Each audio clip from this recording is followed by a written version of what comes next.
As you pointed out, after the horrors of World War II, there was a consensus around the world that we should never forget. The problem with never forget is that you can't remember what you don't understand. That sort of, to me, explains everything. That's, by the way, what we're seeing crumbling now. That's why people are so upset about J.D. Vance's speech in Munich. Anything that goes against the open society ideology, if you're against that, you must be for the Holocaust. Diversity without unity is indistinguishable from chaos. National identity is shared participation in the same stories. The story is everything. And this is why I think we're at the end of the Enlightenment. The famous tolerance paradox. Buried within there was the seed for a new type of totalitarianism. How can we work out what the correct relationship is with the nation where we can't even identify what the nation is? We could ask ourselves, what's the essence of civilization? It seems to me that the proper story for free societies is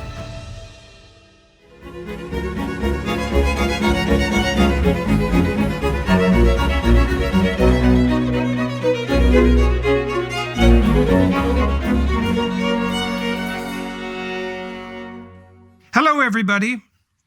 I'm here in Cambridge in the UK today at the end of the ARC convention. I have as my guest today Winston Marshall, and I have a long and storied history with Mr. Marshall. I, was in part responsible for the destruction of his musical career because he had the audacity to indicate to the public at large that he didn't think I was entirely despicable, and that didn't go so well for him or for the band, and so that's on me. However, the upshot of that has been that Winston has become a emerging star in the alternative media landscape in the UK, which is behind the curve in the alternative media department, but coming on quite strong with people like Konstantin Kisin, for example. And Winston's become a very astute, or has shown his ability as a very astute political commentator and cultural analyst. And we spent our discussion today talking about, well, partly about the conference, the Alliance for Responsible Citizenship conference, but more as a means of interrogating the relationship between the story that sits at the base of a culture, that necessarily sits at the base of a culture and that provides people with psychological integrity and social unity, and the political structure that is nested within that. And we delved further into that and discussed the relationship between the presuppositions of Christianity, or more broadly Judeo-Christianity, and the free, abundant, and productive societies of the West, trying to think through the causal relationship between those two, if any, and to delineate that. And so that's part of an ongoing conversation, you might say, about the reinvigoration of the West on first principles, and something that's of extreme necessity, particularly in the UK and Europe, and perhaps in Canada and Australia as well. The tide has turned to some degree in the US, maybe, but the rest of the West is in relatively dire straits, existentially speaking. And so we spent our time discussing why that is and what conceivably, if anything, might be done about it. So join us for that. So we just spent 3 interesting days, more or less together, or at least in the same environs, in London at the Alliance for Responsible Citizenship, the second convention. 4,200 people as opposed to 1,500. We had people from 90 countries. What do you think? Well, first, congratulations. Oh, well, thank you. It's a great success. It seemed to be, yes. Which I think only you could have pulled off and pulled everyone together. Such disparate people from across the world, unified by a common, at least, appreciation that things have gone wrong, even if they don't know. We don't all each know exactly how it's gone wrong. And it was overwhelmingly positive. It was not, there's a problem we've got in our space, I think, is a lot of people trying to take things down or angry or anti things. You've actually created an environment that is for something, that is not just countering, but trying to offer and proffer a positive vision for the future, which we need. So part of the problem that conservatives have, perhaps less so classic liberals, is the formulation of a vision. The visionary types tend to tilt in the liberal direction, traditionally, so to speak. And so conservatives do find themselves very frequently playing something approximating a reactionary role. They can see when we've wandered off the path, but aren't very good at specifying what the proper path might be. Okay, so we've noticed some things as we've run these two conventions. We've observed our speakers. We've had, I don't know, maybe 150 speakers across both conventions, and also monitored the social media network responses to our broadcasts. So, and maybe you can tell me what you think about this. If we invite a politician, regardless of their stature, and they do what you just described, which is to only point out problems, which would often be a critique of the people across the aisle, let's say, or if they speak in a partisan manner, they disappoint the audience that's there, and they get zero views on social media. And it doesn't matter who they are. They can be very well known as politicians. Well, Kemi Badenoch, the leader of the Conservative Party, actually did that. And what bothered me is she used the term populist in a pejorative sense in her speech. And as soon as she did that, I was like a bit bothered, because I was like, again, this is the anti, this is the negative, which is not exactly what ARC is about. Yeah, when we opened our first convention a year and a half ago, Kevin McCarthy spoke, and it was pretty partisan, pretty Republican, American Republican. And it was a fine speech from the political perspective, but it wasn't a good opening to the conference, and it didn't do well, either at the conference or online. We had Kemi and Badenoch and Mike Johnson open this time, and Kemi's speech was more political. And although she's very articulate and it was a good political speech, it wasn't as effective, I didn't think, as Mike Johnson's. And Johnson's worked because he stuck to ideas. And I mean, that's what we're trying to do, is we're trying to operate at the level of culture, let's say, which is, I think, the right space for conservatives to operate in. We're looking at the preconditions for a civil and free society, trying to sort out what those are. Now, we've also noticed something on the press side. So if we offer an invitational vision and we specify something positive and we aren't partisan, then the speeches do very well in person and online. But also, it's very interesting in relationship to press coverage. Mostly the press has been neutral to us or positive, both times. There's some exceptions like The Guardian, but, what do you expect from The Guardian? and that's mostly like second-rate carping anyways. It's nothing substantive. But it appears that the reason we've escaped from maybe serious protest as well, because there were no protesters. One or two. Barely. Yeah. A pretty weak showing on the protest front. But I think the reason for that, again, is that if we're true to our mission and we are offering a positive alternative, then we get something approximating a hall pass, and people are excited about it and interested. Now, you said that you thought that the conference was very positive. And so what do you mean by that exactly? What I mean is that if you get tied into the culture wars and the dialogue online, it's all a lot of no, you're wrong, no, you're wrong, no, you're wrong. And here it was, this is wrong, but here's actually an alternative. Like this is wrong and this is why it's wrong, and here's a better alternative to that. I'd say I found it interesting with regards to the media and your idea of culture, is that one of the headlines, I think, from an Australian paper was that it's the culture stupid, playing off the Bill Clinton thing. And that, I think, is partly because of what you describe, is that the culture is upstream from politics. I think as you're sort of implying that, the Andrew Breitbart thing. But I would also say, and perhaps this is why some people like this, is that there's been such an attack on our culture for so long that even being in a place where it's okay to feel like it's, even being in a place where culture isn't negative, one's... Right, just outright just its utility outright denied, to not have that. Exactly. Right. So that might be more important than the specific, recommendations on the cultural side. The mere fact that we can gather together and say, well, there is clearly something here that's not destructive and worth preserving. That's a relief in and of itself. Exactly. Right. And then we can figure out what it is, which is what we're trying to do. But that, by the way, I think is really crucial, because I think that there has been a concerted effort since the end of the Second World War to crush our culture. Mm-hmm. And I think this ties in with the populist thing, which I was keen to talk to you about.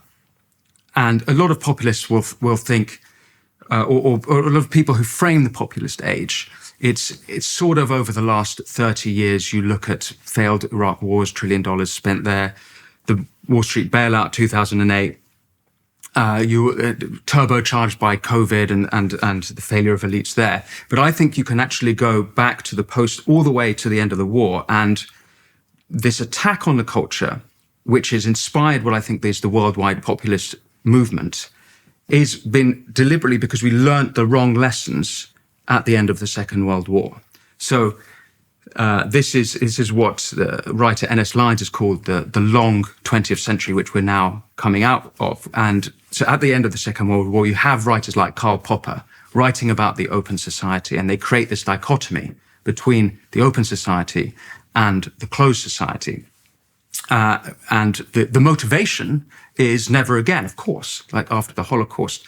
The lesson seems to have been in Europe that these national cultures are wrong. Mm-hmm. Nationalism is evil. And the dichotomy that's created was those were the closed societies, negative, and we need to aim for an open society.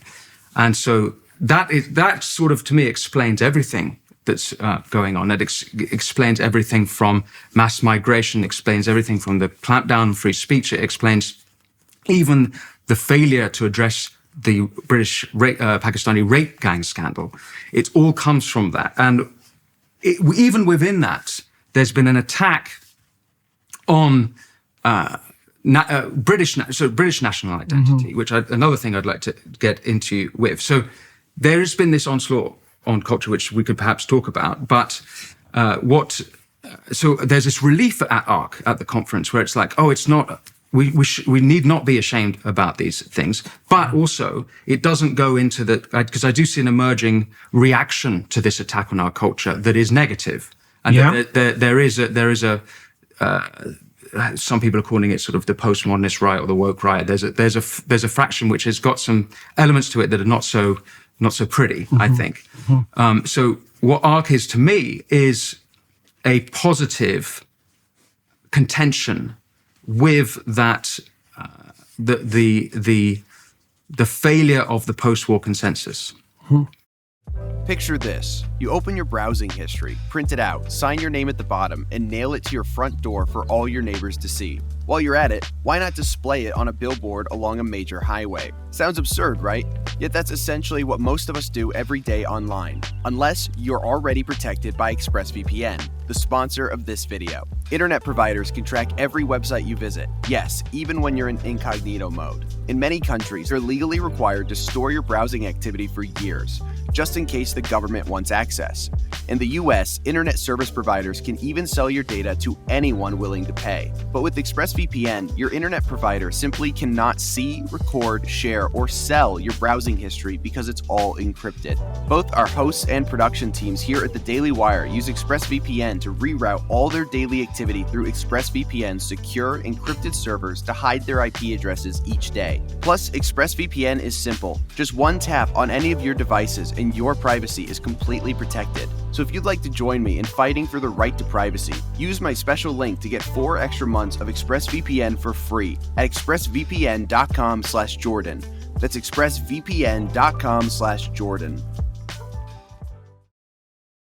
So let's unpack some of that. So let me see if I get your diagnosis right, first of all. So as you pointed out, after the horrors of World War II, there was a consensus around the world that we should never forget, that was one phrase, and never again. Mm-hmm. Well, the problem with never forget is that you can't remember what you don't understand. Quite. And so you could say, well, we obviously don't want to replicate the horrors of the Holocaust, but that to manage that successfully means that we've mapped the causal chain that led to the Holocaust and that we did that accurately so that we're solving the proper problem.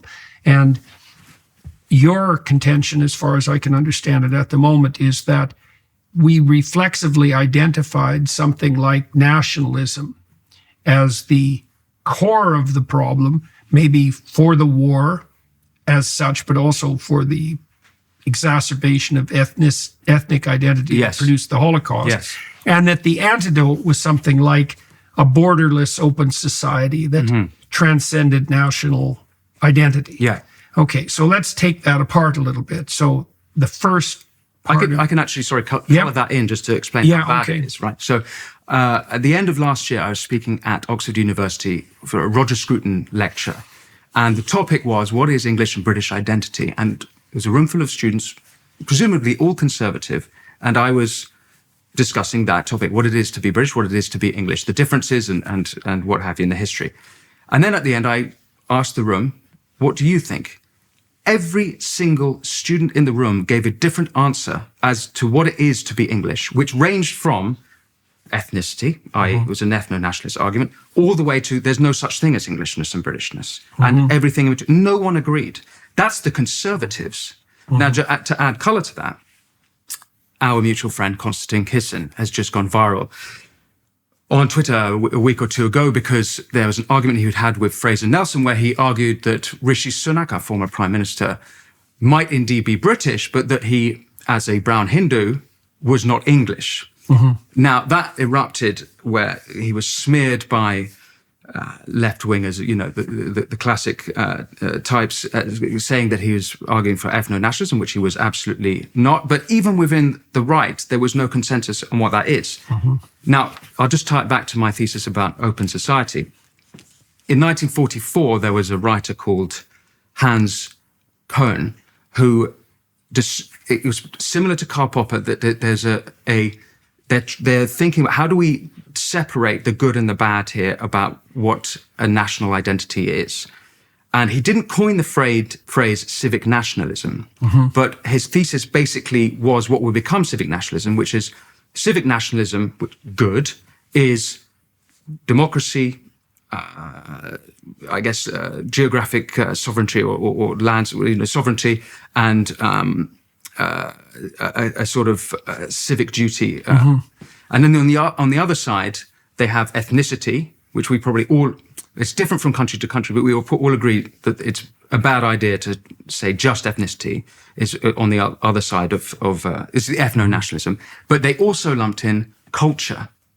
So they put the cultural side in the ethno bucket. So you have this growth now. So people, fast forward 80 years, and you have diversity as our greatest strength, when actually I happen to believe unity is our greatest strength. Or rather, I should say, diversity without unity, it all kind of crumbles apart. So Britain now is in a place where we can't... Diversity without unity is indistinguishable from chaos. Exactly. Right. And the world is a multicultural place, and it's rife with conflict and war. Right. And there's some naive presumption that if you bring people from all corners of the world to a particular geographical locale, they'll leave all the strife behind them and only bring the fruits of their culture. And that's I guess partly what we're trying to do in this discussion is to determine why people believed that. Well, they did that as a reaction to the Holocaust. Yes. And to the war. To the war. That's right. also, and that's, by the way, what we're seeing crumbling now. That's why when people are so upset about J.D. Vance's speech in Munich, it's because they can't, anything that goes against the open society ideology, they have this dichotomy, which is a false dichotomy, which means that if you're against that, you must be for the Holocaust. Right, you must be a fascist. You must be a fascist. That's why they use the term fascism, because they actually can't code it any other way. They don't even know they have this ideology. They've been swimming in it for so long. Well, this is partly why we've introduced a stream into ARC that's specifically focused on identity, and it's also associated with our concern about the better story, narrative identity. And so the classic Catholic alternative to you could say that what the open society people did was replace tyranny with chaos, right? So remove all the unifying institutions, nation-state identification, for example. There's something like an assault on marriage. There's an assault on the family.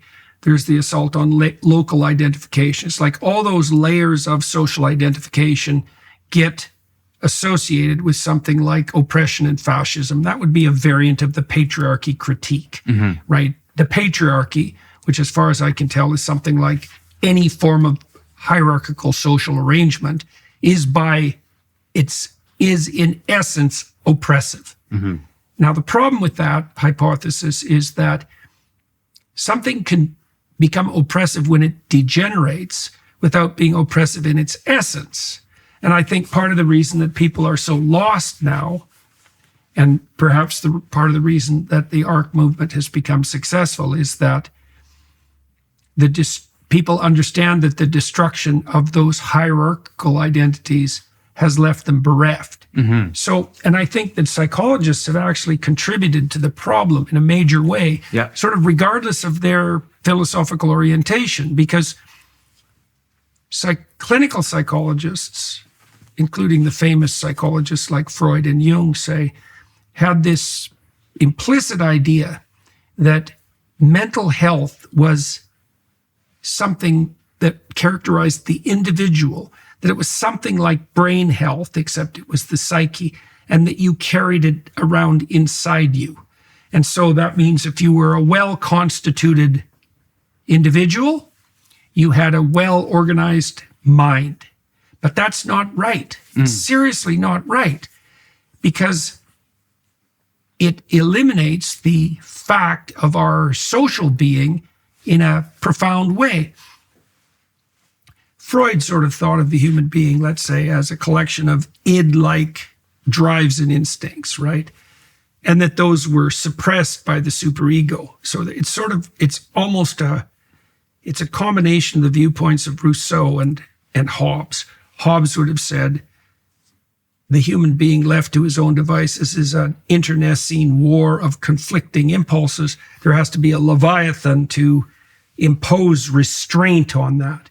And Freud thought the same thing in relationship to the superego, as the superego is an inhibitory structure, and that the relationship between the natural human being and the constraining elements of the social world is inhibitory. You inhibit aggression, you inhibit sexuality, and that's not true either. And it's not true in a very profound way. If you are married, your sexuality is not inhibited. It's integrated into a higher order structure that's contractual, long-term, and social. We know it's not inhibited, partly because in the 60 years after the sexual revolution, the people who are having most sex are married religious couples. So no one would have saw that coming, but that happens to be the case.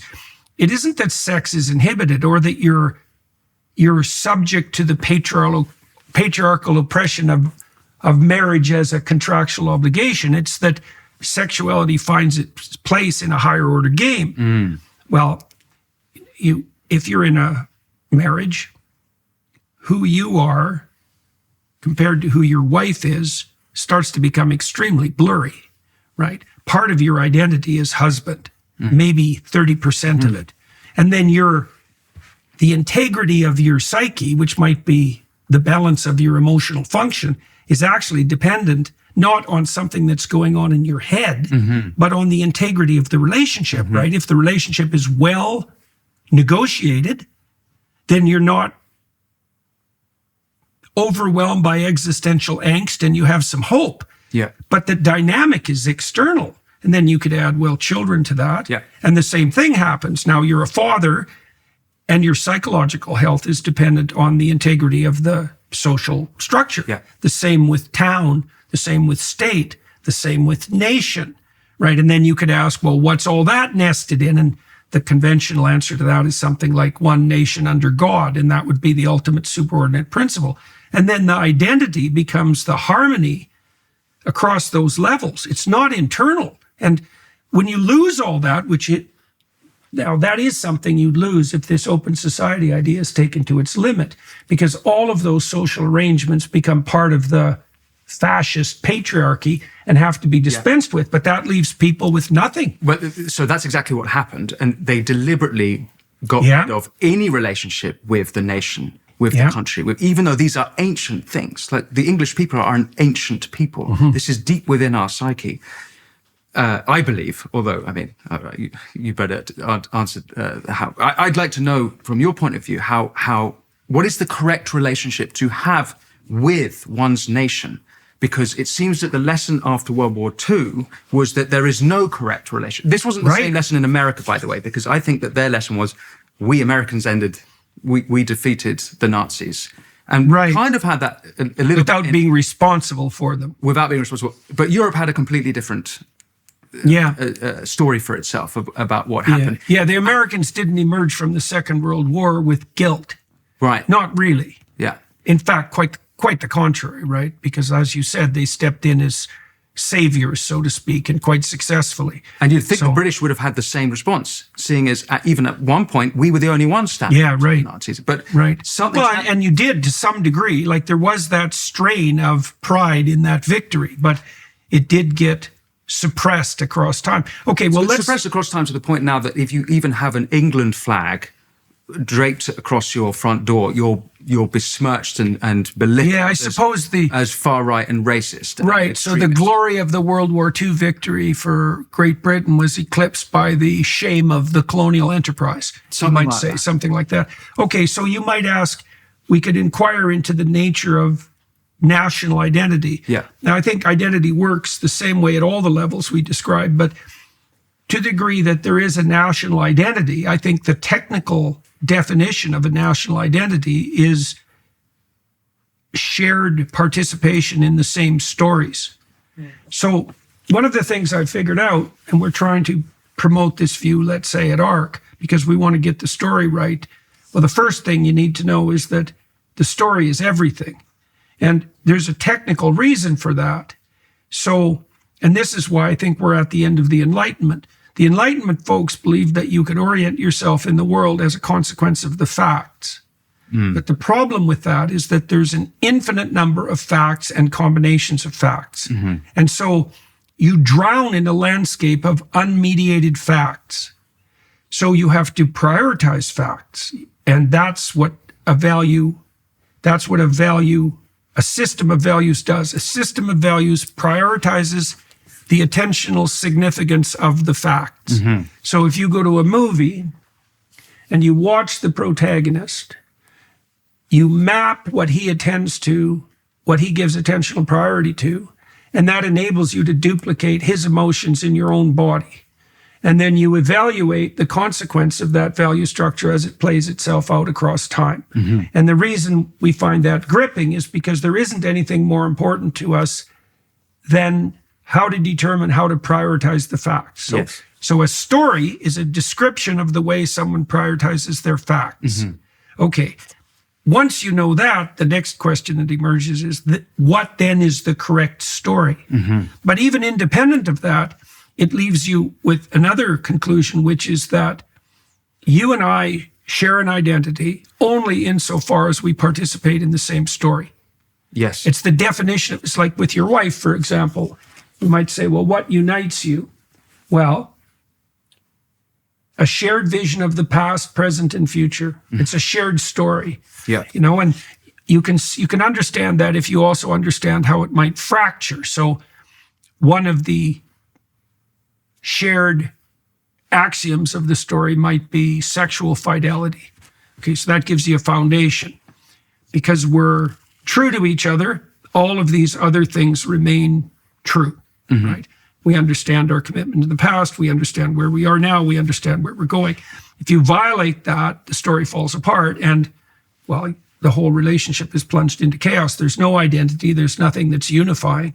And so a culture is the union of people around a story. Yeah, and we have lost us. Not only have we lost our story, it's been destroyed. It's been destroyed by not only by the Open Society ideologues, but also by the Marxists. And you can see what's going on in the schools with that. They've completely twisted our story so that instead of it being that we are the people that stood up against the Nazis, we are the people that defeated Hitler, we are the people, the British I'm talking about, that ended slavery at great cost, the cost of billions and of thousands of British men. We are the people that defeated Napoleon. Instead, young children are coming out of school thinking British Englishness, it's evil. And so the whole country, I believe, is falling apart because of that.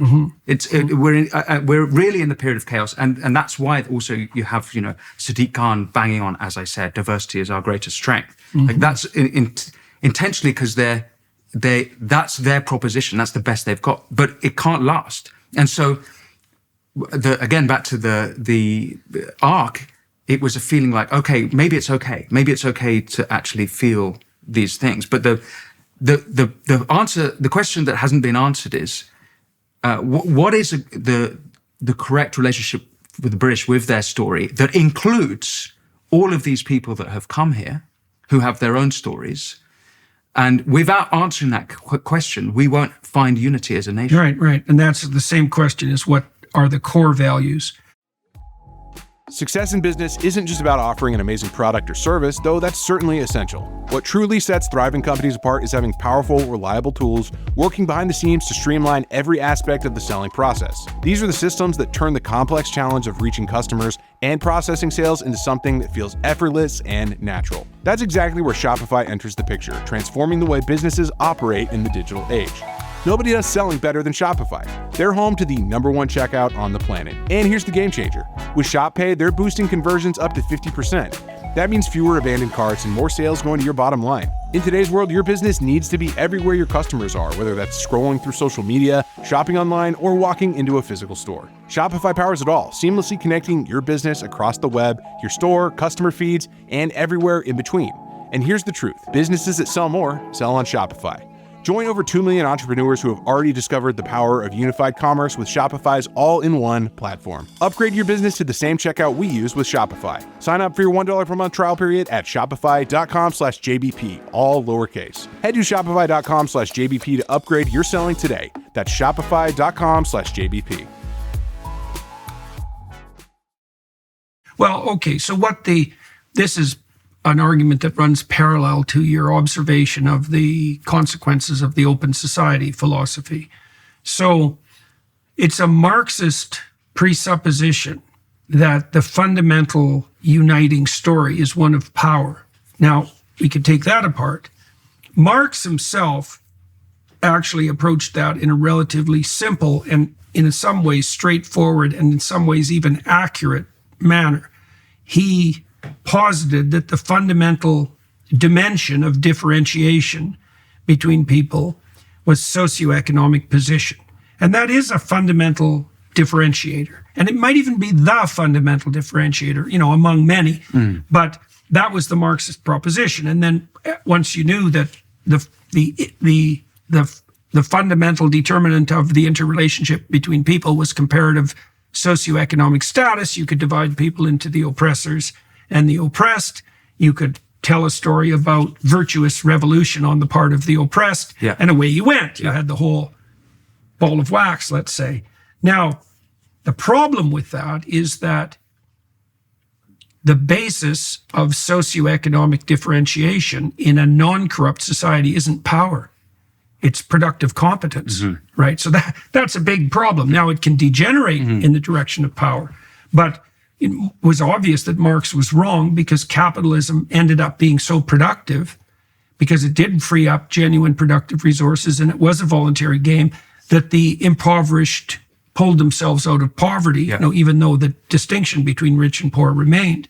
And so there's if you don't mind a sort of slight side, but the irony is that Karl Popper actually spoke more about totalitarian Marxism in his Open Societies, his famous Open Societies in the early news, than he did about Nazism. Of course, he was criticizing Nazism as a refugee in New Zealand, a Jewish refugee from Austria. But the irony of that is that it's the famous tolerance paradox, which is actually buried in a footnote in that book, where he writes we should consider it criminal those who he doesn't use the word inspire intolerance, but that essentially inspire intolerance. So even though he wrote against both Marxist and fascist totalitarianism, buried within there was the seed for a new type of totalitarianism that's, I think, emerged. Yeah, well, the paradox of what you do about whether you tolerate intolerance that's a terrible paradox. It's a place where, what would you say, the axioms of a tolerant society start to devour themselves. All right, so let's return to that in a moment. So what happened to the postmodernists is they took that narrative of oppression by power and they made it multidimensional, right? So in fact, they even deprioritized the economic, because if you're white and poor, say in the US, you don't get any attention from the postmodern neo-Marxists, but they're playing they have the same assumption. Their assumption is that the orienting dimension of the world is power, right? There's nothing but power. And Foucault, of course, is famous for this because Foucault denied the very existence of the goodwill that would enable genuine transformative dialogue. His sense was, you have your poor power orientation and I have mine, and our dialogue is nothing but a zero-sum game between competing ethos. There was no neutral or transcendent territory between us that we could appeal to and like move forward to a higher mode of resolution. That was all delusion, or maybe justification of our own power claims. Now, it seems to me, and this is something that I've been working out, and I tried to clarify this to some degree at ARC, that there's something that the West has got that has got canonically correct, that makes a hash of relativistic claims or multicultural claims. Because we could ask ourselves, what's the essence of civilization? Which is what we are asking if we ask what's the core of our identity or the core of our story. Or if we're asking how we could have unity without the pathology of nationalism or of patriarchy, let's say. Is there a principle that could unite us? Now, power is one. You see that reflected in the mythology in the Lord of the Rings, right? Because the one evil ring that binds them all together is the ring of power. And power can unite, but it's fragile and it requires force. So it seems to me that the proper story for free societies, so free and voluntary societies, is not the story of power, but the story of voluntary self-sacrifice. And that's antithetical to the claim of power. So let's see, is this a good way of explaining it? One of the things we've noticed, my family and I, as I've become more notorious, let's say, or more well-known, is that people approach me for a lot of different reasons. And some of those reasons aren't so good. They're self-serving, let's say. One of the ways we've determined how to distinguish between people who are after their own ends and people who are interested in a productive partnership is that they come with an offer and not a request. The point is that the basis of a genuine social interaction is something like an offering, right? So if you and I want to establish a relationship, it's a good idea for me to bring something to the table and give it to you. From what I understand, this is how warring tribes in the default tribal condition of humanity started to trade. So what seems to happen, human beings have been around for about 350,000 years, and we didn't seem to get our act together until about 20,000 years ago. You might ask what the hell we were doing for the 330,000 years before that, and one answer is tearing down anyone who had any modicum of success whatsoever and fighting endless tribal battles. And so then you might ask, how the hell do you get out of that? Because that's kind of a self-sustaining dead end. So imagine a tribal group here and a tribal group here, and this group is watching this group and vice versa. And this group sees that this group has some cool stuff that they maybe would like to have, and vice versa. Then imagine there's a no man's land of disputed territory between them. Sometimes a tribe will get the bright idea of taking some of their valuable stuff and leaving it in the no man's zone, just abandoning it. and then retreating. Then the other tribe will come in and take the stuff. Now, they could just take the stuff and leave. But now and then the other tribe figures out, well, if they left some cool stuff, then maybe there would be more valuables forthcoming. But the interesting thing about that initiation, that process, is there's a sacrificial offering at the beginning, right? You have to give something up.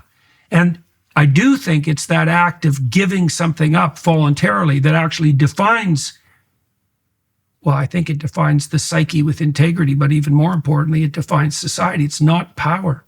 It's not power. It's so the within antithesis as well of as power. between societies.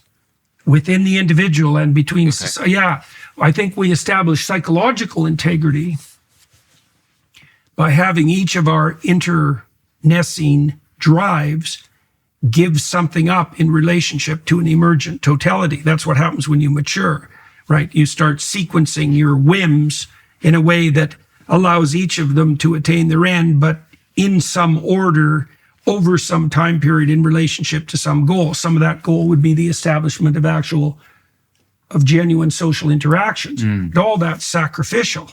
Now, it looks to me like the biblical stories are an examination of sacrifice, like an interrogation of sacrifice. And Christ being the ultimate Well, story. exactly. Because once you understand that voluntary sacrifice is the basis of civilization and community, the next question that emerges is, well, what's the highest possible form of sacrifice?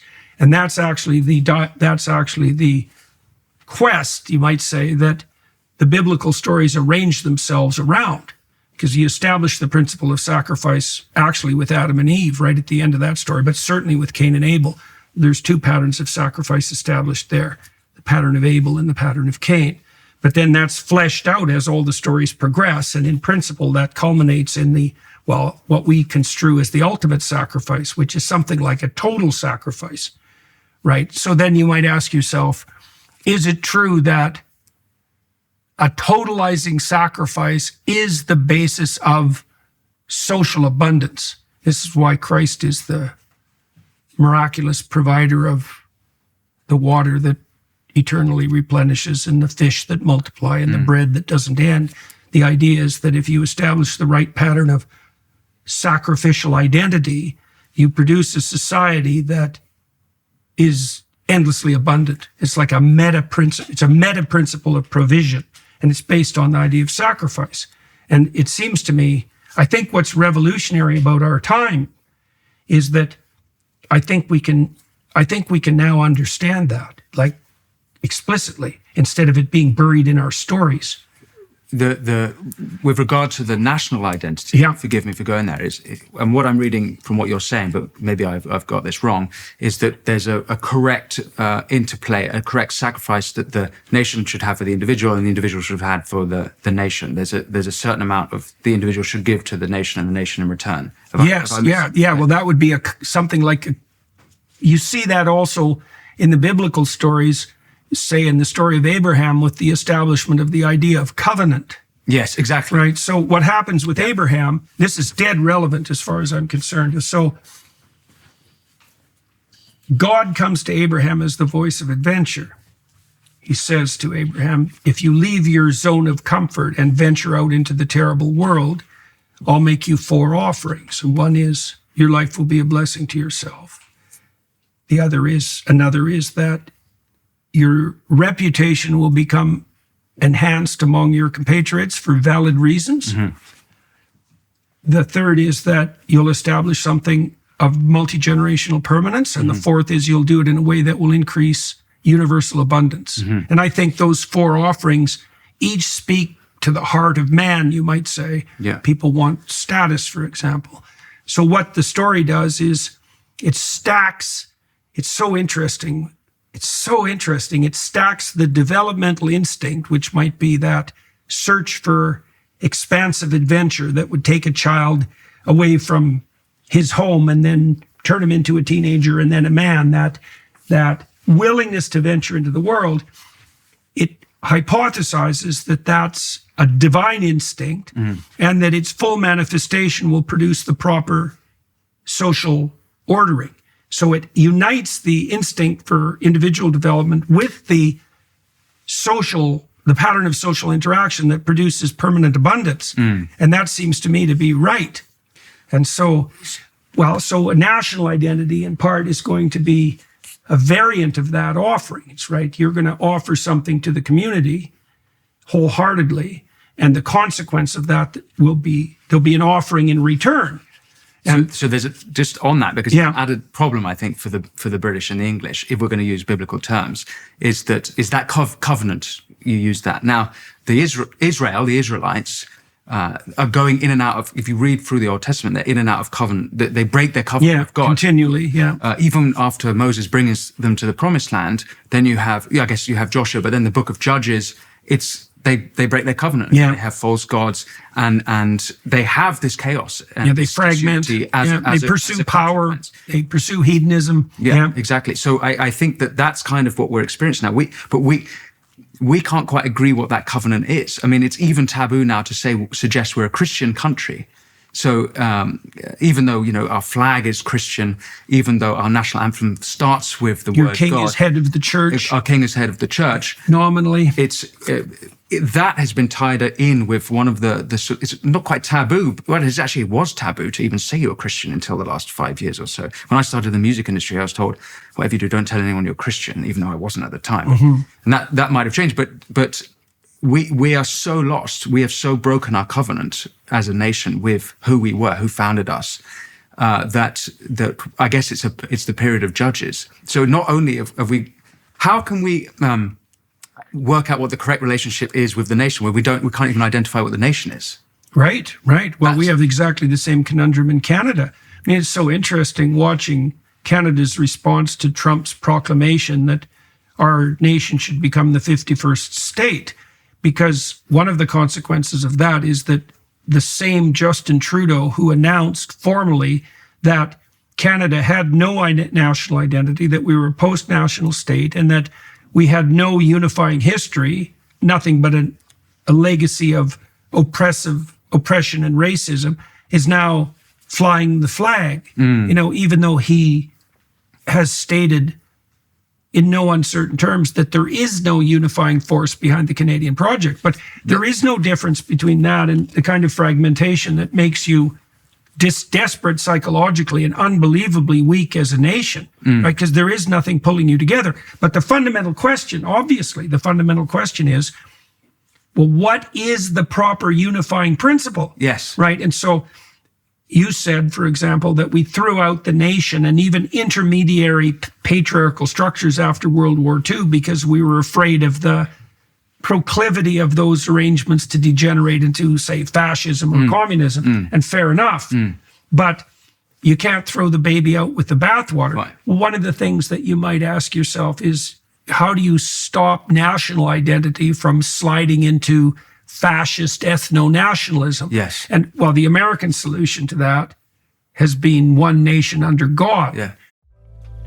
Are you tired of being held back by one-size-fits-all healthcare? Of having your concerns dismissed or being denied that comprehensive lab work you need to truly understand your health? I want to tell you about Merrick Health, the premier health optimization platform that's revolutionizing how we approach wellness and longevity. What sets Merrick apart isn't just their cutting-edge diagnostic labs or concierge health coaching, it's their commitment to treating you as an individual. Their expert clinical team stays at the forefront of medical research, creates personalized, evidence-based protocols that evolve with you. Unlike other services that rely on cookie-cutter solutions, Merrick Health goes the extra mile. They consider your unique lifestyle, blood work, and goals to craft recommendations that actually work for you, whether that's through lifestyle modifications, supplementation, or prescription treatments. And with a remarkable 4.9 out of 5 rating on Trustpilot, you know you're in great hands. The best part is you can get 10% off your order today. Just head to merrickhealth.com and use code Peterson at checkout. That's merrickhealth.com, code Peterson for 10% off. Stop guessing and start optimizing your health today with Merrick Health, because your best life starts with your best health. Or Right. pluribus unum of Right. many one. Right, But they right. were founded So as a multicultural nation where they found a meta narrative Yeah. to unite all the subcultures. Right. Europe has a completely different Well, problem. the strange thing is, though, that the Americans only managed that because they were British, right? I mean, America gave more explicit voice to the principles that English common law, for example, and English identity, for that matter, had already established. The Canadian take on the American War of Independence was always Englishmen fighting for their rights. You know, the Americans think about it really as a revolution in quality, but Canadians think of it as, no, it's a return to the Americans of the rights of the British that they were denied. And I think that's more accurate. Now, the thing about Britain that makes it maybe somewhat different than the US, or one of the ways, is that that identity that unites the many and that is oriented towards God is more implicit.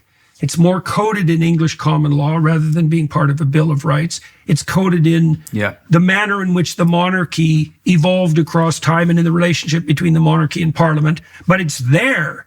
But still, the question is what's at its core. And this is where I think we can talk about the union between Christianity and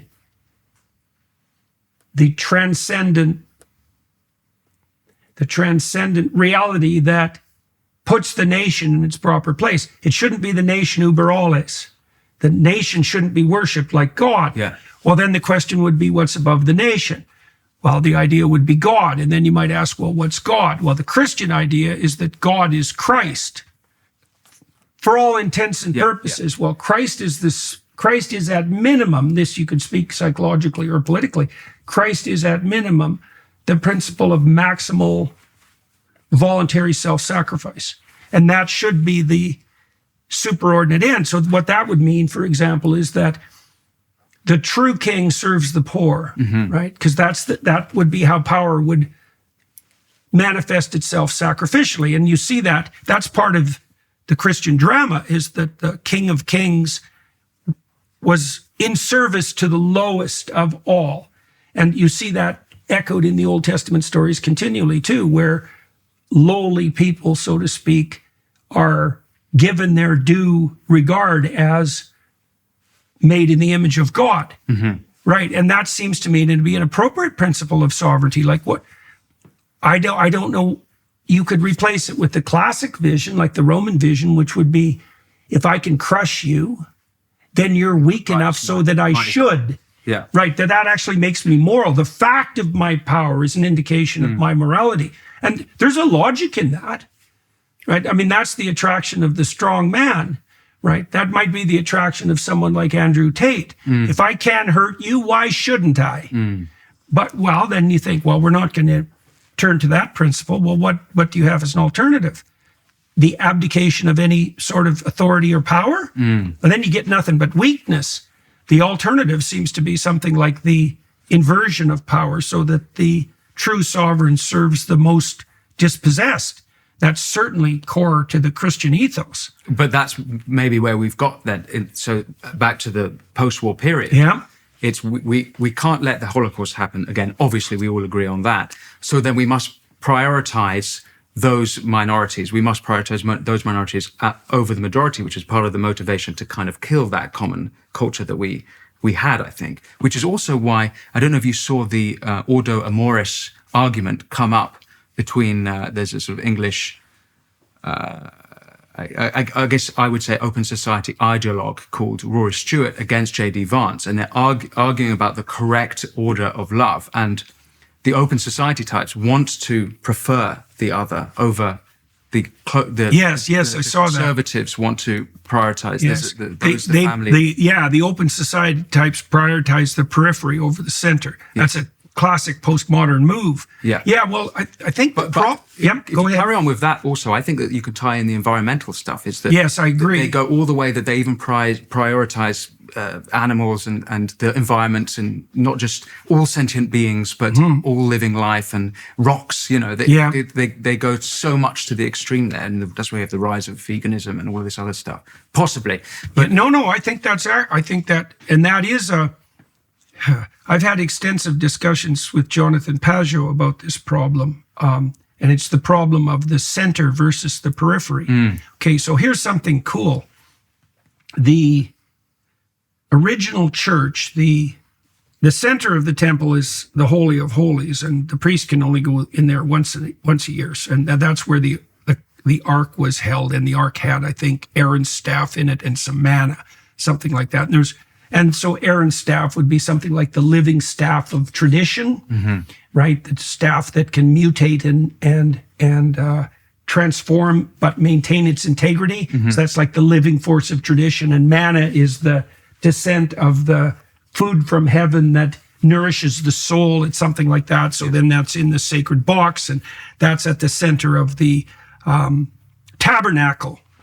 Okay, now, then the center is surrounded by peripheral structures, veils, right? So the Holy of Holies is veiled, and then the veils eventually end, and that's the boundary of the tabernacle. And then you have the periphery, which becomes the community. Well, that pattern, that's the pattern of perception itself. This is something very interesting to know, because it's germane to the point that you just made, is that every perception has a center and a periphery, and the perception itself is defined by the center. And so that, like, the center for the perception of this glass would be the union of function and matter that makes this a drinking vessel. Now, if I cracked this and there was a piece taken out of it, it would still be a glass, but now it's kind of a monstrous kind of glass, right? It's lost its ideal integrity. Okay, so if you know that perception has a core, an ideal at the center, that's like Moses' staff, and then it's surrounded by increasingly distal peripheries till it merges, say, with another perception. There's monstrous forms on the outside. That gives you some sense of the proper ordering of your priorities. The central has to be prioritized over the distal, because otherwise you can't even see. Yes. Okay, so part of the problem of the open society concept is, you might say, well, in principle, you should care as much for the stranger, the unknown stranger in a foreign land, as you should for your own child. Well, a problem with that is your finitude makes that impossible. There's no way I can pay attention to 3 billion children. Yeah, right. Right? I wouldn't have a second for each of them. So there's no way of distributing my attention equally across the infinite landscape of possibility. So I have to localize it. Now, then the question is, well, how best to localize it without ignoring the periphery? And it seems to me that's something like a circle of responsibility, which is the argument Vance made. It's like, well, I can't take care of all women, but I could take care of my wife. And I could establish the pattern of taking care in my relationship with her, and that would propagate through my children. It would be example for the community. And I can't take care of all children, but I could take care of mine. And if I can take care of my wife, and I can take care of my children, and then maybe I can take care of some other people in my community, you can expand your domain of concern as your expertise grows, but you can't flatten out the bloody hierarchy and say, you owe the same amount to everyone. Well, it's actually worse, because they say that you owe the same amount as everyone, but they actually even prioritize the other. So it's not right. It's kind of it's an inversion, which I think goes back to this this post-war ick. I think that's part of the problem of the Pharisee. So it's the Pharisees who crucify Christ fundamentally, and they do that because he really insults them, really effectively. He says to them, they're the religious hypocrites. So you have 3 categories of enemy. These are the classic enemies of, what would you say, of the sacrificial ideal. Yeah. 3 enemies: religious hypocrites, scribes, those are the academics, by the way, and lawyers, and they're still lawyers. So the religious hypocrites, they're the virtue signalers. They're the ones who use God's name in vain, right? By attributing to themselves divine motivation when they're only pursuing their own selfish ends. Okay, so Christ tells the Pharisees, you put yourself forward as mouthpieces of the prophets. He says, if you would have been around during the time of the prophets, you would have been part of the force that opposed and persecuted them. So that's a pretty vicious insult. And then he says, the only reason that you portray yourself as ethically virtuous is so that you're recognized in the street and you can have the best seats in the synagogue. And so these are people who are pursuing reputational status, so that would be that second offering to Abraham, right? That your name will become renowned among your peers. They're gaming the reputational system by claiming divine virtue without making any of the sacrifices. The nature worshipers do that. It's like, well, I'm for the planet. Yeah. Well, what does that mean from you? Well, I don't have to offer anything. I've got no skin in the game. I'm just saying that my transcendent moral orientation trumps any of your concerns. What could be more important than saving the planet? And then I have a pathway to moral virtue that's very straightforward, which is, well, obviously I'm a planetary savior because I prioritize the planet over your children, for example.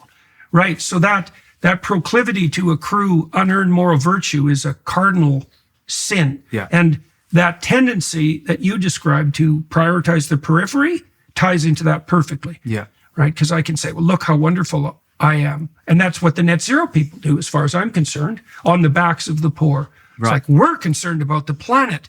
And so obviously you're a repugnant character if you stand against that. A more extreme version is what Helen Joyce would describe what's happening psychologically to the parents who are letting their children transition. Because how could they possibly admit to what they've done? They've essentially butchered their own children to this ideology. Where, again, for their own moral self-aggrandizement. Or for prioritizing this other, the vulnerable. So they've sacrificed their own children for those people. But it's worse. Ideology. It's worse than that, because they're not actually prioritizing those other people.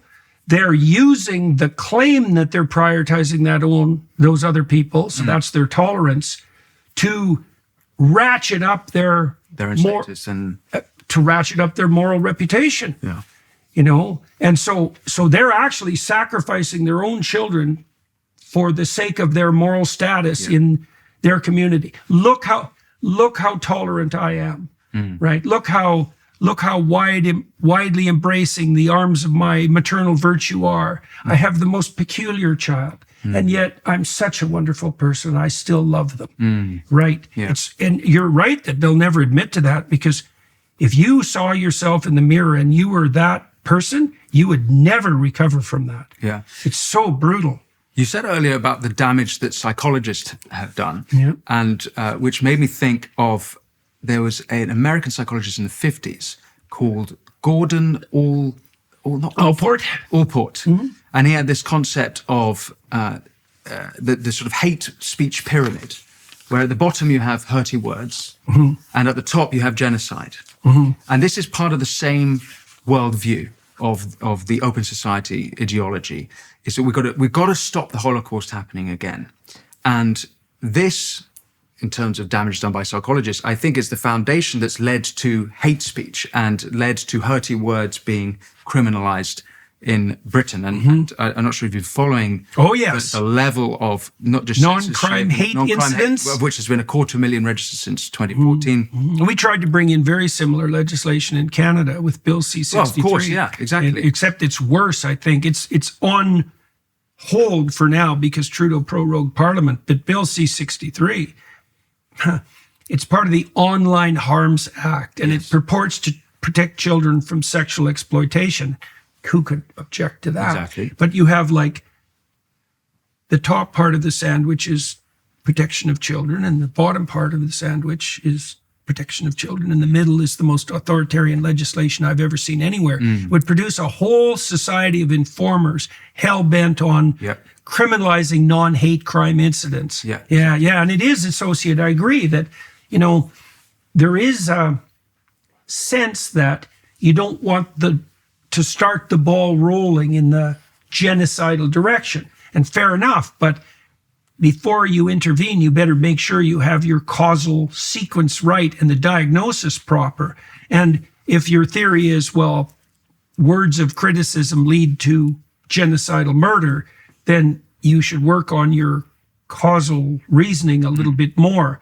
The pathway's by no means that clearly laid out. Yeah. Right. So I mean, now that's coming out where someone got a non-crime hate incident for hanging soiled jeans in their back garden, or a young girl was booked for calling another girl retarded in school, or saying that the another one smelled like fish. So it's totally insane. But the other side of that is what Schellenberger calls a censorship industrial complex, which has been turbocharged as a fight against the populist movement, which is a movement, I think, in spirit against the open society's ideology. I'm banging about open society's ideology, but I think it's the most helpful way for me to understand the populist movement, which I'm interested in hearing your critique about populism.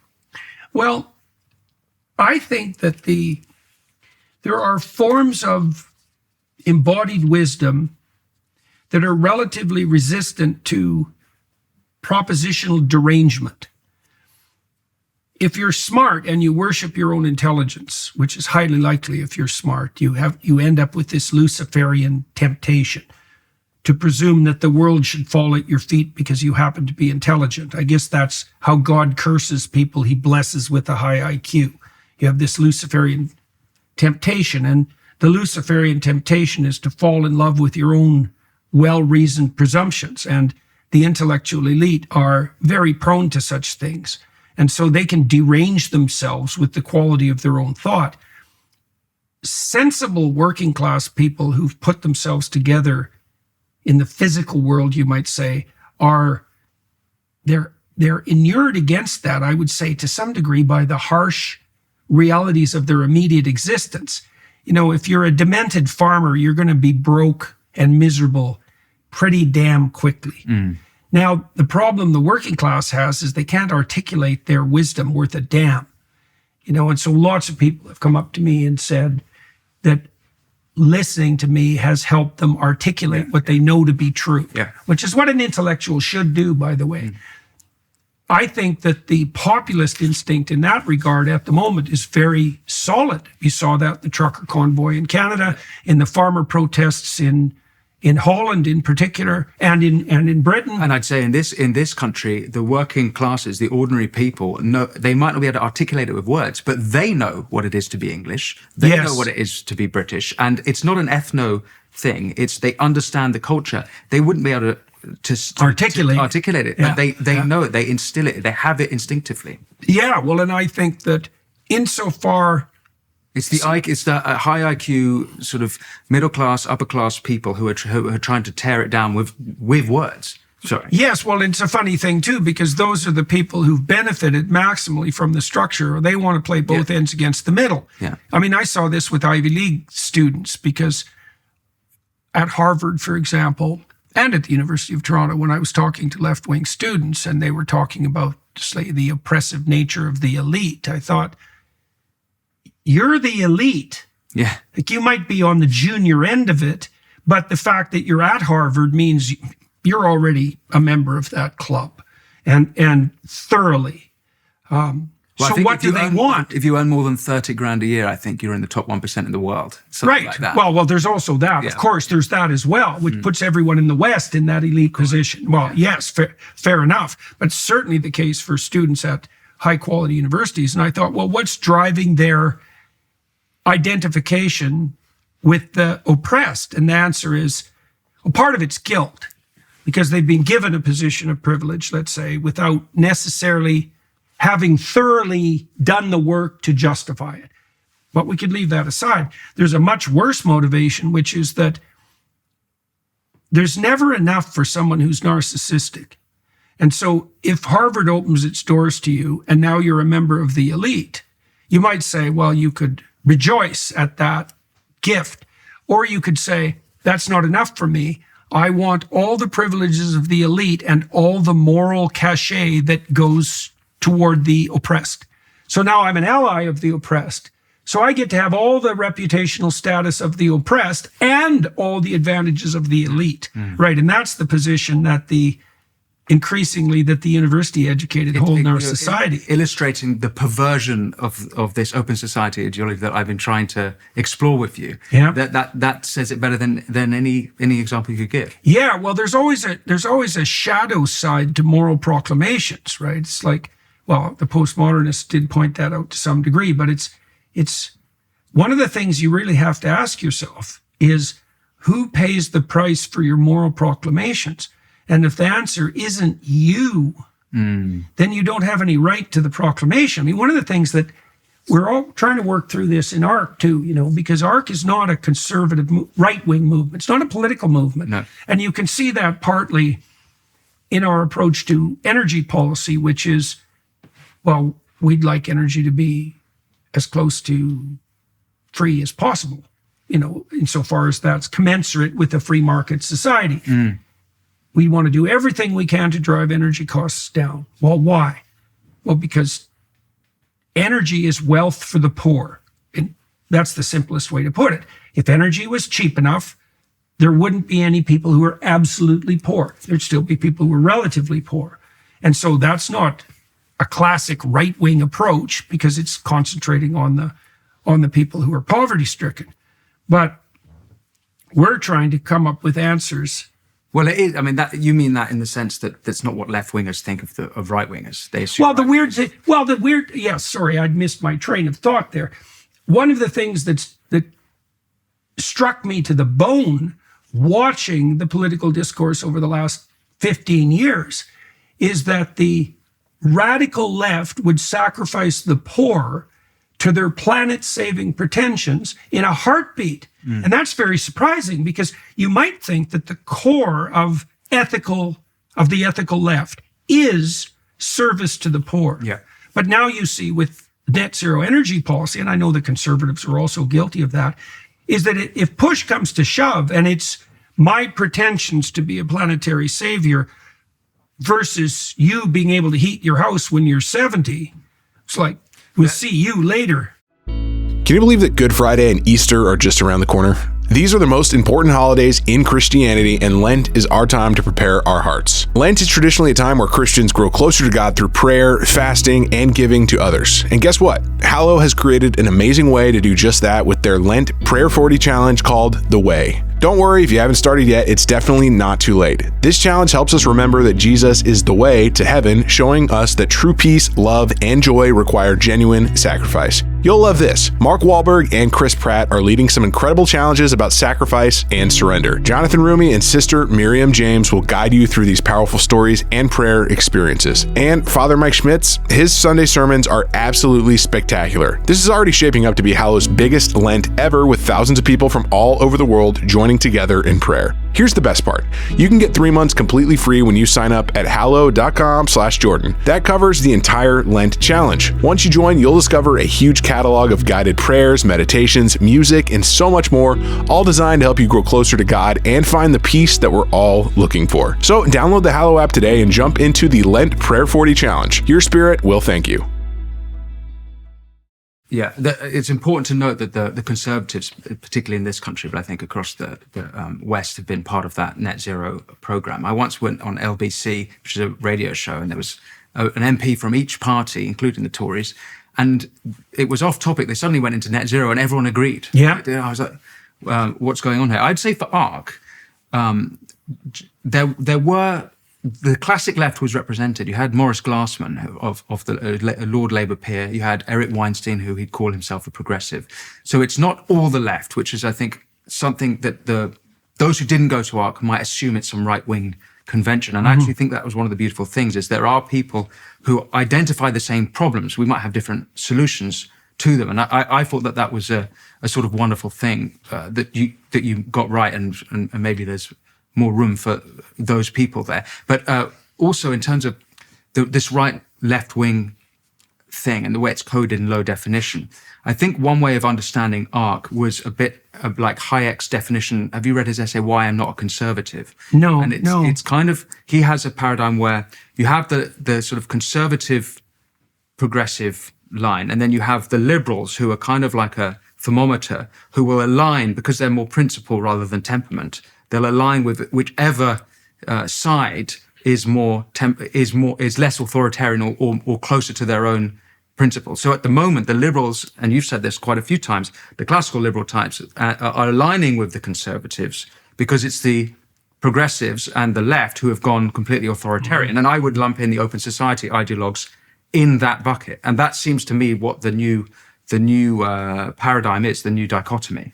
Well, we're kind of hoping that. My sense is, I just talked to James Orr about this in his new podcast that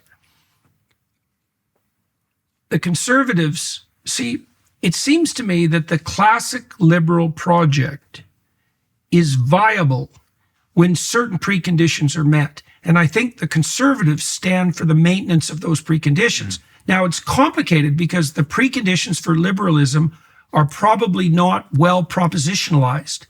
So you could imagine this, the thinkers of the Scottish Enlightenment, it's sort of as if they did this. If marriage is the standard and functional families exist and the nation is Christian, then everybody can be an autonomous individual. And then you can lay out the structure of autonomous individuality and you can engage on the liberal project. But if that understructure falls apart, then that system of classic liberalism can't maintain its integrity because there's nothing that's like every system depends on some axiomatic presuppositions to maintain its validity. And the conservatives, technically, I think the conservatives stand for the maintenance of those axioms. It's hard for conservatives to propositionalize what they stand for, though, because those axioms usually aren't explicit. It's like the working class identity, British identity. Yeah, right. Well, what's British? Well, they know it when they see it, but they can't say it. But it's not surprising because it's very complicated. It's like, well, is the monarchy British? Well, it is in its British form.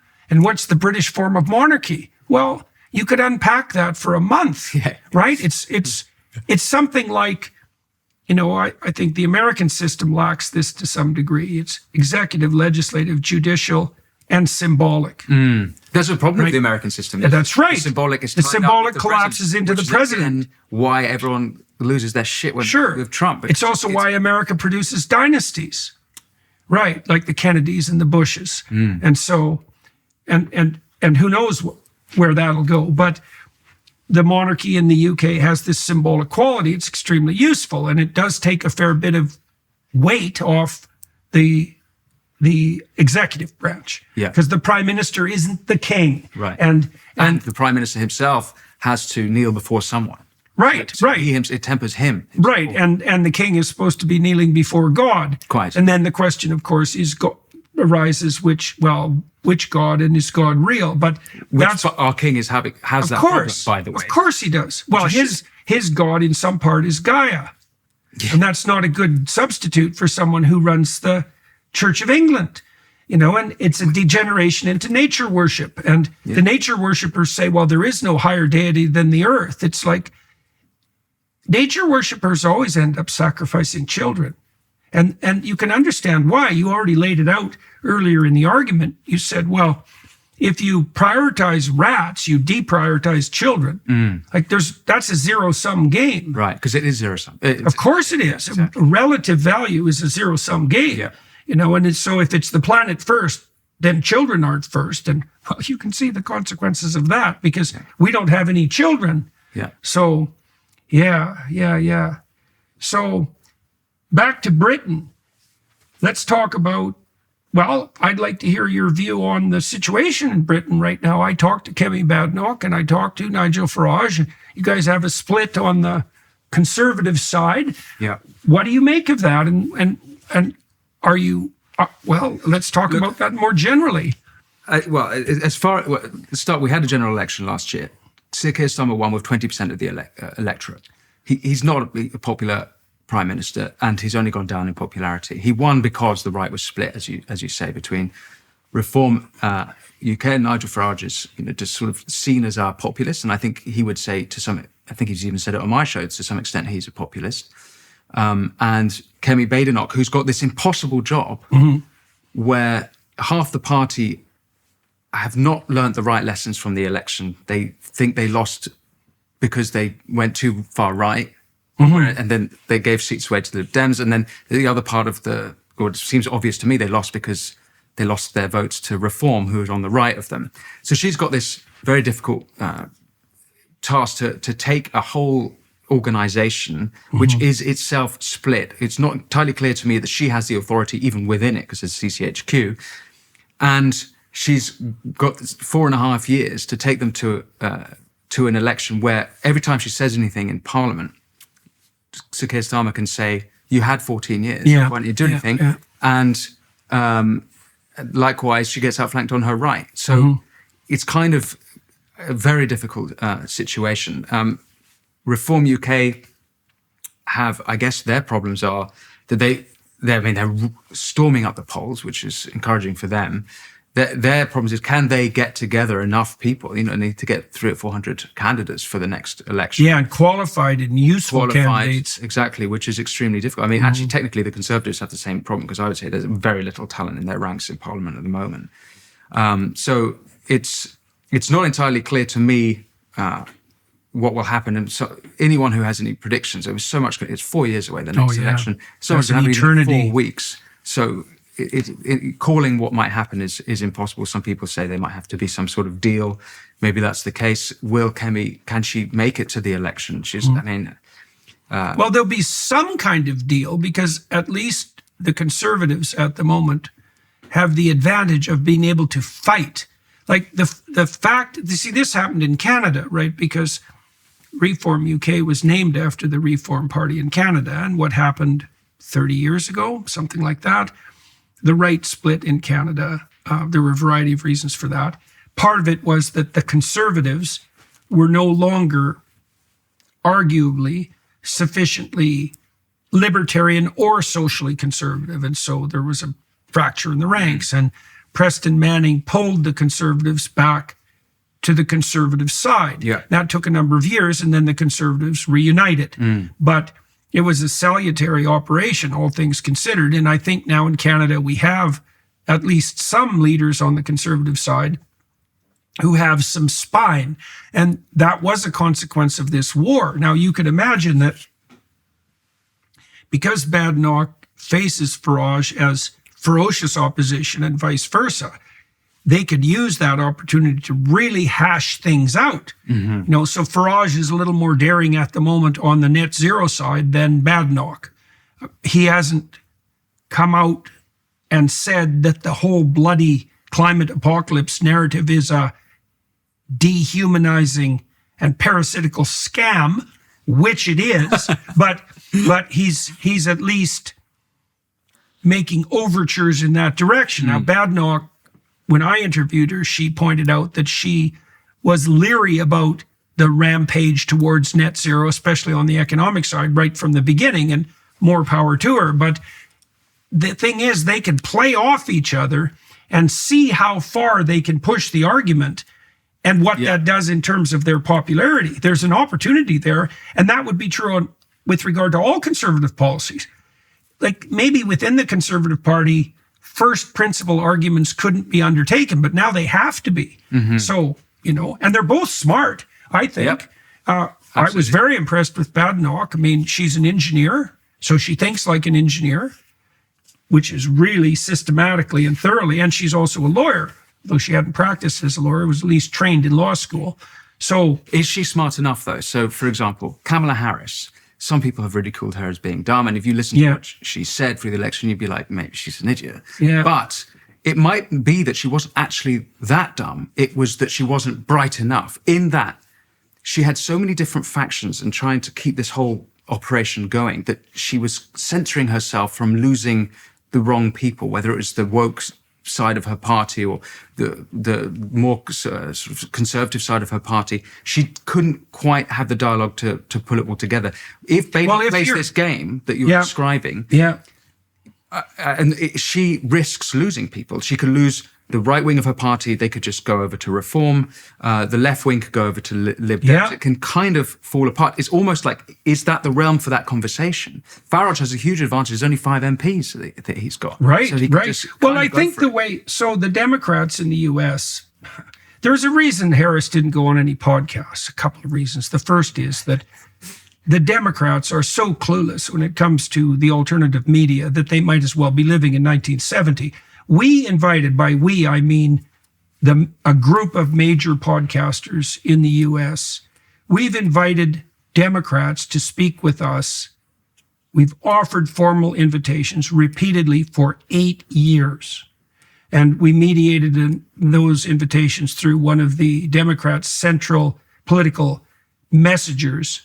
And they got the invite. and we couldn't find one who would do it. Not one.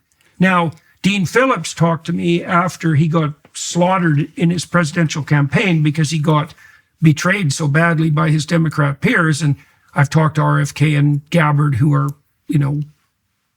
heretical Democrats. But the thing about the Democrats that is very much worth understanding is all the people who have a voice left or got killed. Well, but they're anti-pluralist, which, by the way, is they accuse the populists of being anti-pluralist. But if you look at Trump's coalition, it's a pluralist Yes, coalition. it certainly is, yes. And Obama now, anti-pluralism, they can't say anti-populist anymore because that doesn't work. So they're anti-pluralist. But it was the Democrats. I heard your interview of Dean Phillips. And what he's describing is a totalitarian party. So absolutely. Well, and it's worse than that. It's worse. Or maybe this is a reflection of that totalitarian proclivity. The reason Harris didn't go on podcasts, apart from the fact that the Democrats are completely clueless about the alternative media, and like I said, live in 1970, is that a Democrat won't say anything that hasn't been workshopped. Right. And the reason for that is they don't want to offend anyone. Well, if you're not going to offend anyone, you're going to say the most anodyne things, which of course Harris always sounds like she's talking to retarded kindergarten children. Yeah. It's so demeaning. Yeah. And you might say, well, that's the level at which she's capable of conducting discourse, and that might be true, but there is this additional element of the absolute inability of the Democrats to say anything that would offend their most sensitive, progressive junior staffer. And that's not happening just in the Democrat Party. That's been happening in the progressive movement. Yes, Basically, definitely. all American liberals have this censoring, which again fits into my idea that hurty words, think hurty words end up in genocide. And I would say that the opposition to that, what's happened in return, is Trump doesn't give a damn. He says whatever he wants. Yes. And all of that. And you have just a kind of response to the virtue signaling left is the vice signaling right, where, what's the most popular comedy show in the world? It's Kill Tony now. Right. Where they find the meekest, these literally disabled people, and they will humiliate them on stage. And everyone's going to equal opportunities humiliation, but it's very much a total antithesis of that's happened at the cultural level. Yeah. Well, you've seen firsthand that proclivity for cowardly virtue signaling in the entertainment industry. Yeah, and absolutely. It's amazing to watch this in the theater community and in the motion picture community in the US. This is starting to fragment. I mean, Hollywood is in catastrophically dire straits. The projections are now that 50% of live theaters will close in the US in the next 3 or 4 years. And part of the reason for that is that who the hell wants to go watch a modern movie? Yeah. They're dull beyond comprehension. Now, there are some bright spots. Sheridan, is that his name? Tyler Sheridan, who did Landman and Yellowstone. And Top Gun went through the roof because because Tom Cruise is not woke in the least, and he's about the only star left who can pull his weight at the box office. But there are, I can see, there's been I've made contact with a number of Hollywood stars who are still private in their interest in what I'm doing. Love what you're doing. But there's enough of them now so that I can see that that's going to change dramatically. And so I don't know what that'll mean for a democratic reformulation. I've been talking to a friend of mine, the same guy who does the messaging for the Democrats, and I told him after the election that if he could go and find some Democrats that he thought had some leadership potential, that this podcast circuit, that the people I've been in communication with, we'd be happy to talk to them because all of us are, what would you say, sophisticated enough to understand that it would be real useful for the Trump team to have some opposition that wasn't insane. But my friend's response to that after a couple of months was that he couldn't find a single Democrat he thought had the chops or the moral force to manage a podcast interview. They're also concerned with the soundbite and not offending anyone, that it would just be a disaster. Yeah, exactly. Podcasts brutally punish people who won't speak freely. Exactly. Right. The comment section will just, it's like being flayed. Yeah. And it's clear Harris couldn't manage that and didn't even know that she should. Bless. Yeah. It would have been a very interesting thing to see. But I don't know. How do you feel about what's going on in the entertainment industry? Like you, I have a lot of messages from people that I probably would never have spoken to because they're so famous, who will privately say, I read that book by Andy. No, what's the problem? And right. I also think that it might be the case that you're right, that there's a critical mass now that the culture can shift. But what I also see is that there's a double. It might be that the opposition are doubling down and they realize that they're losing. So, for example, you had Oliver Anthony at ARC. Yeah. Now, when he blew up onto the storm in 2023 with his amazing song "Rich Man North of Richmond," if you look at the attacks he got, it was all ad hominem. This guy should have been. He was the counterculture. He was. Yes. He was a hero. He was this working class Rust Belt. He should have been the hero that they. Well, like J.D. Vance, really. Like J.D. Vance, he was the musical version of J.D. Vance. Yeah. And you'd think that this was, they always virtue signaling and say it's all about the working people. Yeah. Here was your hero on a plate. They didn't just ignore him. They wrote all these hit pieces like right-wing influencers have found their new hero. Yeah. This happened in the film industry as well with the Sound of Freedom film. And I know you interviewed Tim Ballard, the subject of the film. The attacks from the media were just utterly shocking. Here was a film exposing child sexual exploitation. Here was a film exposing the most evil thing, really, that you could imagine. Maybe might be the most evil thing going on in America. And it's a hard competition. And their response was to slander Ballard with all these accusations, called it conspiratorial, say it's a 4chan film. They just did everything they can to take it down.